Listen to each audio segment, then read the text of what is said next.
तो जैसा कि पिछले एपिसोड में हमने देखा था, वांगलिंग का बैटल येमो के चाइल्ड से हो रहा था, जिसने खुद को येमो का चाइल्ड कहा था। अब आगे और फिलहाल ये सो कॉल्ड येमो चाइल्ड वांगलिंग पर चारों शैडोज के साथ अटैक कर देता है, यानी डीमन गॉड, डेविल और जो एंशियंट येमो का शैडो था उसके साथ। बट वांगलिंग पीछे नहीं हटता है, ये कुछ हैंड साइंस बनाता है और इसका जो एंशियंट हेड था जिसमें लेफ्ट आई गायब था वो भी आगे चार्ज करता है और वांगलिंग के बॉडी के साथ मर्ज हो जाता है। और वांगलिंग इस एंशियंट हेड में ऐसा दिख रहा था, मतलब जो एंशियंट हेड का आंख जहां पर गायब है वहां पर वांगलिंग खड़ा हुआ दिख रहा था। और ये बोलता भी है क्योंकि एंशियंट ये मुंह के इनहेरिटेंस में लेफ्ट आई गायब है, तो आज मैं उसे कंप्लीट कर रहा हूँ वहां पे खड़ा होकर के। और फिलहाल एक खतरनाक लेवल का यहाँ पर कोलिजन होता है उन तीनों एंशियंट क्लैन और येमो के शैडो के साथ। और वो जो येमो चाइल्ड था वो एक पंच भी मारता है, लेकिन वांगलिंग का जो एंशियंट हेड था वो अपना मुंह खोलता है, उसके अंदर से एंशियंट ऑरा बाहर निकलती है। इसके अंदर इसेंस था वांगलिंग के इनहेरिटेंस का और एंशियंट क्लैन का स्पेल था। तो तुरंत ही मिडिल एज मैन का जो पंच था और वो शैडोज थे कोलैप्स कर जाते हैं और वो फिर से खून की उल्टी करता है। वांगलिंग का भी सेम हाल था, क्योंकि येमो का पंच यानी येमो का जो ये लड़का था और एंशियंट शैडोज के कोलिजन की वजह से ये भी खून की उल्टी करता है। इवन इसकी आंखों से ब्लड निकल रहा था, क्योंकि भाई बैटल जो था ये लाइफ और डेथ का था और अगला चॉइस तो मिलेगा नहीं। फिलहाल ये मो चाइल्ड फिर से चिल्लाता कि स्टार्स बिकम्स द हेवन और स्पेस जो था वो डिस्टॉर्ट होने लगता है। ये एक अलग तरह का पावर था। वांगलिंग भी थोड़ा सा इसके रोंगटे खड़े हो जाते हैं और वांगलिंग तुरंत ही एक स्पेस में से ग्रीन लाइट बाहर निकालता है। ये वही शील्ड था जो इसने अभी थोड़ी समय पहले अपने वॉइड गेट के टाइम रिस्टोर किया था, जिसमें वो स्पेल था जिससे कि ऑल सीर की भी फट गई थी, ड्रीम ऑफ एंशिएंट टाइम्स। लेकिन अब ये स्पेल को तगड़े लेवल पे यूज कर सकता था, तब तो ये उतना पावरफुल भी नहीं था। और वांगलिंग ने इसे थोड़ा चेंज भी कर दिया था अपने ड्रीम डाओ की मदद से। और उस समय वांगलिंग हेवेंस ब्लाइट कल्टीवेटर को निपटा सकता था, सोचो तो अब क्या ही कर सकता है। तो ग्रीन शील्ड ये बाहर निकालता है और इसके जो एंशिएंट पावर्स है अब इस शील्ड के अंदर जाना शुरू होते हैं, मतलब उस स्पेल को ये पुकार रहा था। आसपास का स्पेस बदलने लगता है, ऐसा लग रहा था हम पुराने समय में जा रहे हैं। दिखने में एकदम रियल दिख रहा था, हालांकि ये फॉल्स ही था। अब बड़े बड़े ancient demons, ancient devils, ancient gods यहाँ पर प्रकट होने लगते हैं। ज़्यादा नहीं थे, 3,000 ही थे, लेकिन अब इनकी बॉडीज इतनी बड़ी होती कि पूरा स्पेस ही मानो ढक लेते हैं। और येमो का चाइल्ड इस ड्रीम में खींच लिया जाता है। उसका भी एक्सप्रेशन बदल जाता है कि ये क्या चल रहा है। और इससे में येमो चाइल्ड अब ये दिमाग लगाता है जो सबसे पावरफुल स्पेल था जो इसने अपने फादर, जिसे ये बोलता है, येमो से सीखा था, ये उसे यूज करता है। ये स्पेस को ही खींचने लगता है, स्पेस में ये होल कर देता है। वांगलिंग इस स्पेल को जानता था, मतलब नाम सुना था, इनहेरिटेंस में सुन लिया था, लेकिन यूज कैसे करना है इसे नहीं पता था। और अब ये मतलब जो एक शैडो अटैक कर रहा था उसे ही फाड़ देता है और वांगलिंग की तरफ देखता है। एक ऐसा हेवन टियरिंग फोर्स था, मतलब यहाँ पर जो भी डीमंस डेविल्स दिख रहे थे उन्हें ये फाड़ ही देता है, जितने भी बीच में आते हैं। मतलब मानो इसे कोई रोक नहीं सकता था। ड्रीम ऑफ एंशिएंट टाइम्स इसे रोक नहीं पा रहा था। इस समय ये मानो पागलपन के दौर से गुजर रहा था और धीरे धीरे वांगलिंग के रेंज में आ जाता है 1000 फीट के। वांगलिंग राइट हैंड को आगे बढ़ाता है, एक पाम अटैक बनाता है, बट ये मो चाइल्ड वांगलिंग को भी फाड़ने के लिए उसी सेम स्पेल से, जिसे टियरिंग द हेवंस स्पेल कहते हैं, इसे फाड़ने को देखता है। और वांगलिंग ये जो अटैक था इसमें कर्मा प्रिंट यूज कर रहा था, मतलब हाथ को आगे बढ़ाना फिर ऐसा मुट्ठी बना के खींचने लगना किसी की ओरा। और येमो चाइल्ड के अंदर से एक ओरा बाहर निकलने लगती है और वांगलिंग उसे क्रश कर देता है जितनी ओरा निकालता है। तो येमो चाइल्ड थोड़ी समय के लिए रुक जाता है, लेकिन फिर से फाड़ने को बढ़ता है और वांगलिंग फील करता है कि मानो कोई इसे बीच से फाड़ रहा है, कुछ वैसा। ये भी समझ जाता है, पीछे हटता है कि यार क्या ही पावरफुल स्पेल है। लेकिन वांगलिंग के अंदर डिजायर भी आता है कि इसे मार करके ये स्पेल भी इसे मिल ही जाएगा। येमो चाइल्ड फिर से आगे बढ़ता है, फिर से वांगलिंग को फाड़ने के लिए।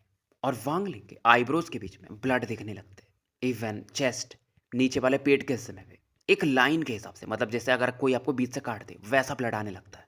इवन अंदर की हड्डियां दिखने लगती है। मोमेंट था जो ये क्राइसिस का था। वांगलिंग का लेफ्ट हैंड आगे बढ़ता है, लाइफ फोर्स इसमें भरा हुआ था और ये येमो चाइल्ड पर इससे अटैक करता है। राइट हैंड आगे बढ़ता है और वो येमो चाइल्ड पर अटैक करता है, जिसमें डेथ फोर्स था, life and death seal Wang Ling activate करता है। लेकिन ये येमो चाइल्ड को रोक नहीं पा रहा था, क्योंकि उसे फर्क नहीं पड़ रहा था कि वो मरे या जिए, बस उसे वांगलिंग को मारना था। और तेजी से वो बोलता है tearing the heavens. Even Wang Ling की खोपड़ी में अब क्रैक्स आने लगे थे। वांगलिंग अब क्राइसिस बढ़ चुका था, आंखें बंद करता है और जैसे ही बंद करता है इस दुनिया में सभी चीजें फॉल्स हो जाती है, तो पूरा दर्द ही गायब हो जाता है। यह हाथ को आगे बढ़ाता है, आंखें बंद थी, एक वेव फैलता है, तो तीनों एंसेंट क्लैन की ओरा मानो रुक जाती है। एक ओरा इसकी आसमान की तरफ बढ़ती है, दूसरी अर्थ की तरफ, और ये बोलता है ड्रीम डाउ fuse with dream of ancient time. और ये ड्रीम मेरा ड्रीम होगा। ये बोलता है कि तीनों एंशिएंट क्लैन के औरास मेरे से स्पेल को बनाएंगे जिसे हम इमॉर्टल ड्रीम कहेंगे। वांगलिंग की आंखें वैसे भी बंद थी, तो जो भी चीजें थी इसके ड्रीम में एंटर कर जाती है। और उसके बाद वांगलिंग आंखें खोलता है, और वांगलिंग को ये जो ड्रीम ऑफ एंशिएंट टाइम था उसका कमजोरियां भी पता चल चुका था, क्योंकि इसने इसे स्टडी किया था कि इसके लिमिटेशंस है। जिसने भी ये ड्रीम ऑफ एंशिएंट टाइम बनाया था वो बंदा वो अपने ड्रीम को एक किलिंग इंटेंट में बदल पाता था, और क्योंकि उसका मास्टर मर चुका था तो ड्रीम को बदलना मुश्किल था। लेकिन वांगली का जो ड्रीम डाउ था इसी से कहीं ना कहीं इसने सीखा था, समझा था और अपना स्पेल बनाया था। तो फिलहाल वैसे भी शील्ड का ये मास्टर था, तो इस सपने का भी मास्टर, ड्रीम का भी मास्टर यही था। तो जब वांगलिंग आंखें खोलता तो सपने को ये बदल देता है। तो जैसे वहां पर पहले वो एंशिएंट गॉड ये वो सब प्रकट होते थे, इस समय वांगलिंग प्रकट होता है। मतलब जो आसमान था वो मानो वांगलिंग की आंखें थी, अर्थ भी इसकी ही आंखें थी। मतलब ये अगर आंखें खोलता है तो दुनिया जाग रही है, ये आंखें बंद करेगा तो दुनिया खत्म। येमो का जो चाइल्ड था इसका चेहरा बदलने लगता है, ये पीछे देखता है। पहले ये जो पागलपन का इसे दौरा चढ़ रहा था अब ये जाग जाता है। ये देखता है कि आसमान में आंखें देख रही हैं इसे, जिसके अंदर एक गजब का किलिंग इंटेंट है। और ये जो जमीन है वो उस बंदे की दूसरी आंख है। मतलब समझ लो आंख की जो पलकें खुलती हैं, आंख के पलक के बीच में, ऐसा समझ लो ये बंदा है। फिर जब ये डिवाइन सेंस फैलाता है तो इस आंख से बाहर निकलता है तो देखता है कि भाई ये तो पूरा वर्ल्ड ही इस बंदे का चेहरा है। और ये बंदा लेफ्ट आई में फंसा हुआ है।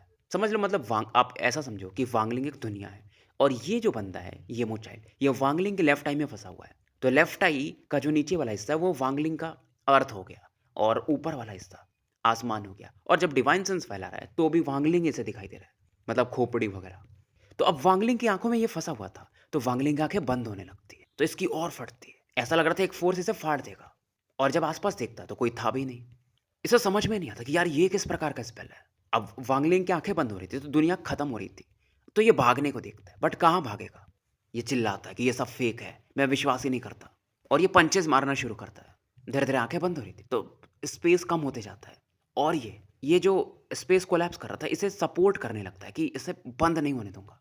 अब ये घुटनों पर आ जाता है, प्रेशर इतना बढ़ चुका था। फिर भी ये चिल्लाता कि मैं येमो का चाइल्ड हूँ, मैं उनकी इसेंस ब्लड से बना हूँ, मैं हार नहीं सकता। इसके हाथ एक्सप्लोड कर जाते हैं, धीरे धीरे वांगलिंग की आंखें बंद हो जाती है, और फिर सपना खत्म हो जाता है। फिर दुनिया पहले जैसी नॉर्मल हो जाती है। विल फॉर्मेशन हमें दिखता है। बहुत सारे कल्टिवेटर्स देख रहे थे, किसी को पता नहीं था क्या हुआ। मतलब येमो चाइल्ड जो था वो वहीं खड़ा था, बस रुक जाता है, बस चिल्ला रहा था। और 10 सांसें ही तो बीती थी वांगलिंग आंखें जब खोलता है, और इतना कुछ हो गया था। हालांकि वांगलिंग भी थक चुका था, और वांगलिंग अब ब्लडी स्वॉर्ड निकालता है और येमो चाइल्ड पर आगे बढ़ता है। येमो चाइल्ड आंखें खोलता है, काफी कंफ्यूज था, और तब तक वांगलिंग इसे 2 भागों में काट देता है।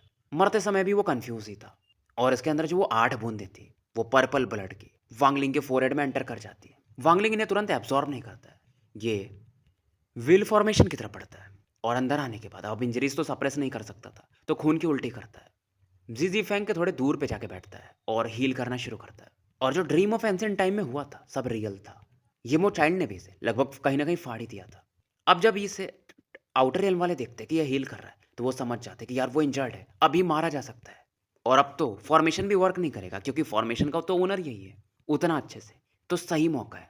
अब ये लोग अटैक करते हैं और फॉर्मेशन ट्रम्बल करने लगता है। जी फैंग काफी चिंतित थे। इवन वो जो 5 थर्ड स्टेप कल्टिवेटर थे जो इंजर्ड थे वो भी आगे बढ़ते हैं। और इस समय मूविंग में और वुमेन इन पिंक भी काफी चिंतित हो जाते हैं। तभी वांगलिंग आंखें खोलता है और ये बोलता है कि वैसे मैं इंजर्ड हूं लेकिन तुम लोगों को मारना मुश्किल नहीं है। अब ये राइट हैंड से फॉर्मेशन को टच करता है, बोलता है wheel appear and rotate. Wangling अपना कल्टीवेशन इसमें डालता है। फॉर्मेशन थोड़ा सा रंबल करता है, और फॉर्मेशन के बाहर में भी एक व्हील बनता है जिसके अंदर बहुत सारे स्लेव सोल्स थे, यानी आउटर रियल्म के जो मरे हुए लोग थे। और उसमें से पावर ऑफ डेथ निकलता है। जो भी आउटर रियल्म कल्टिवेटर्स थे आसपास, बॉडीज एक्सप्लोड करने लगती हैं, और उनके भी ओरिजिन सोल्स इसमें स्लेव के रूप में एब्जॉर्ब हो जाते हैं।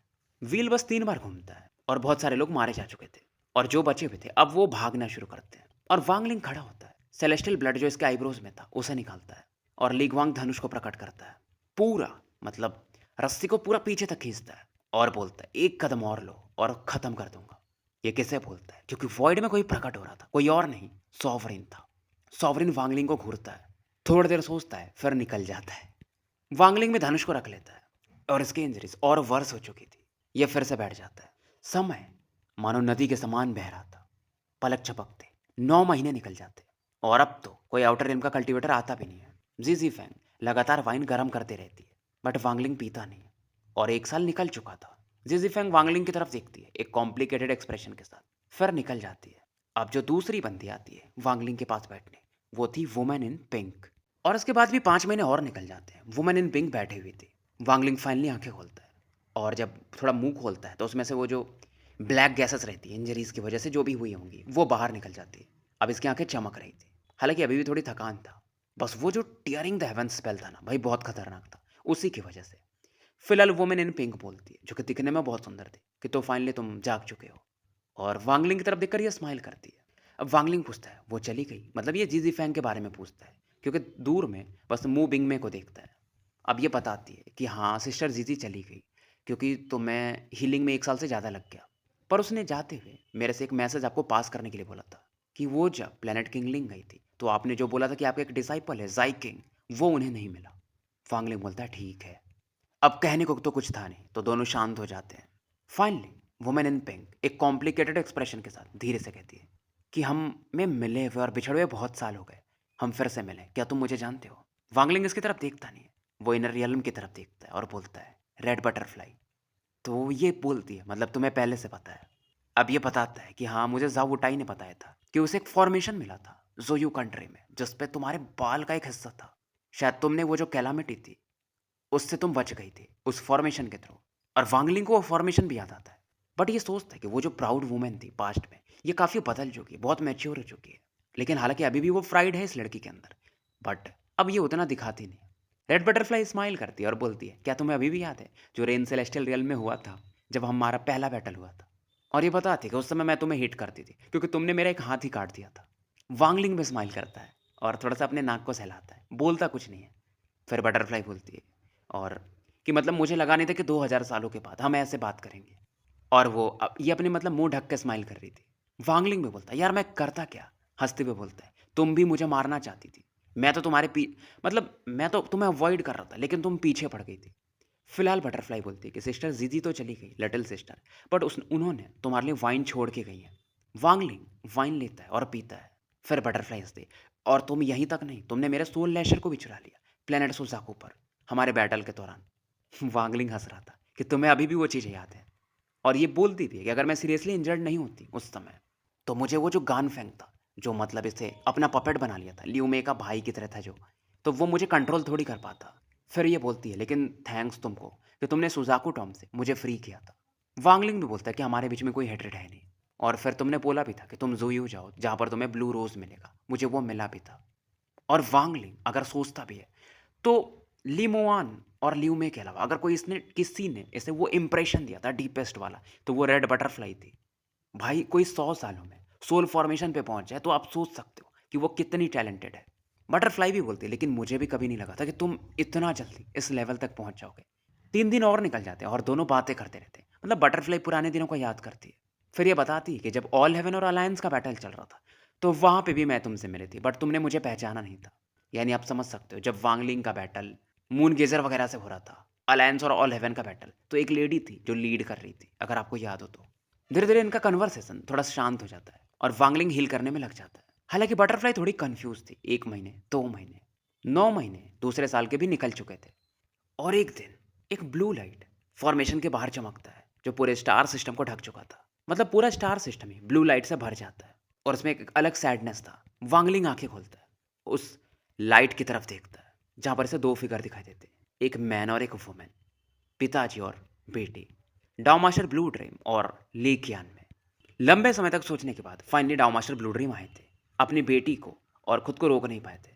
वांगलिंग देखता है कि कियान में पहले से और पतली हो चुकी थी, एक्सप्रेशन उसका काफी डिम था, पहले जैसे वो दिख नहीं रही थी। दोनों एक दूसरे की तरफ देखते हैं। इस दुनिया में अगर वांगलिंग ने ली मुआन के अलावा किसी को याद रखा था, तो वो थी लियू में। और लियू में को याद करने का कारण वांग पिंग था। रेड बटरफ्लाई को इसलिए याद रखा था क्योंकि इनका एक अलग कर्मा था। ली क्यान में एक न भूलने वाली सुंदर एनकाउंटर थी। ये दोनों एक दूसरे को उन 3 क्वेश्चंस से जानते थे, और फिर वांगलिंग से जो बचाने के लिए गया था, हालांकि वो बस एहसान चुकाना चाहता था। और दूसरा, जो ली क्यान में ने 10 साल तक इसे अपना ब्लड एसेंस वगैरह दिया था ताकि ये जाग सके, जो क्लाउड सी में इसका बैटल हुआ था।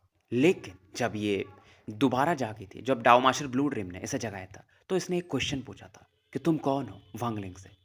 वहीं पर मतलब ये दोनों एक तरह से अलग हो गए थे और फाइनली आज मिल रहे थे। और वांगलिंग फाइनली से बोलता है कि तुम्हारा वेट बहुत कम हो चुका है। कियान में रोने लगती है और इसकी अब जो मेमोरीज थी पहले वाली पूरी वापस आ चुकी थी। रेड बटरफ्लाई इन चीज़ों की तरफ देखती है और चौंक जाती है। डाउ मास्टर ब्लू ड्रीम अपनी बेटे के साथ फॉर्मेशन की तरफ बढ़ते हैं और बस 100 फीट की दूरी पे थे। फॉर्मेशन एक्टिवेट होने लगता है। वांगलिंग फॉर्मेशन को रोक देता है। बीच में एक होल बनता है और दोनों अंदर आ जाते हैं। ब्लू ड्रीम इस दौरान वांगलिंग का जो एम्पर फर्नेस था उसकी तरफ देखते हैं जो वांगलिंग के पीछे था। और फिलहाल ये एक वाइन देते वांगलिंग को कि ये मेरे ब्लू सिल्क का वाइन है जो इन्होंने खुद बनाया था, क्योंकि वो ये जानते थे कि वांगलिंग को वाइन बहुत पसंद है।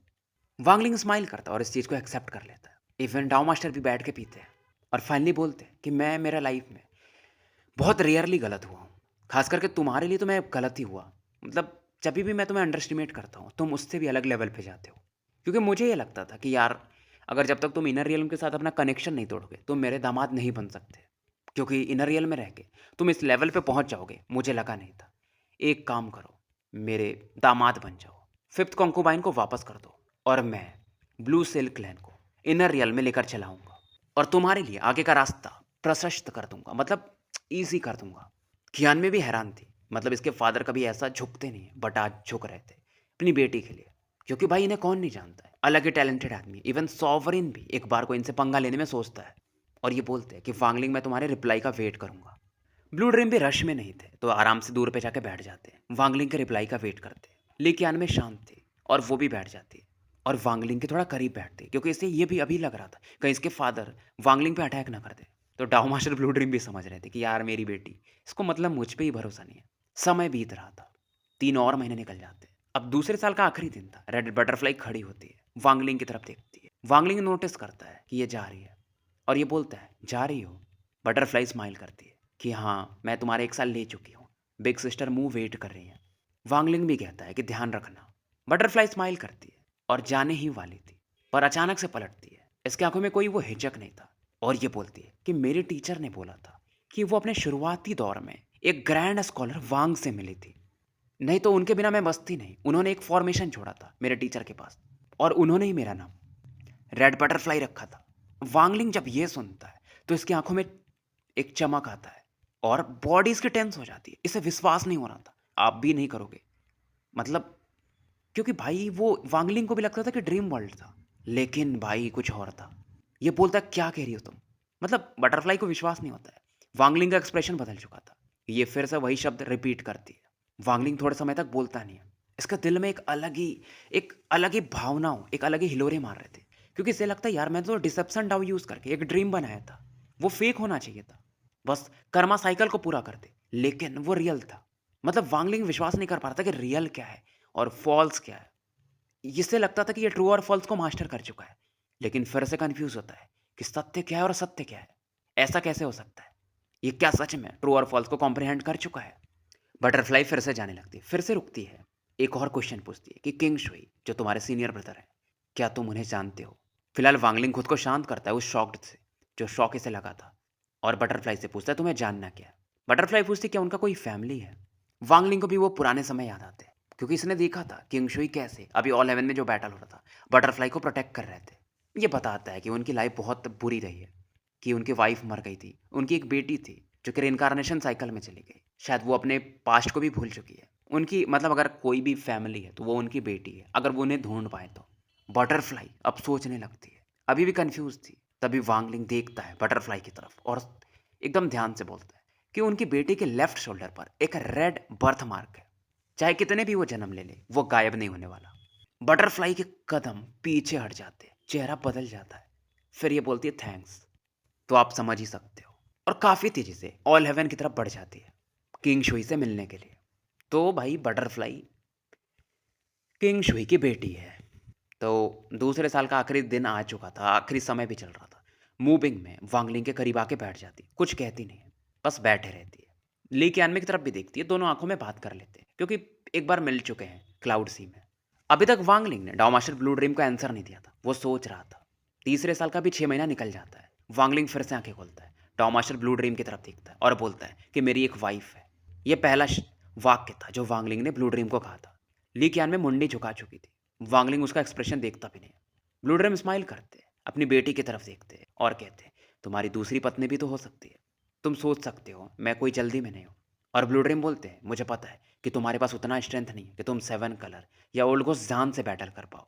फिर ये बताते कि अगर मैं चाहता तो आर्केन जो टर्बुलेंट होते तब का उसमें एंटर कर जाता, शायद 9 बार सर्वाइव कर जाता, जो 9 टर्बुलेंट्स आते तो मैं वॉइड टर्बुलेंट पे पहुंच जाता।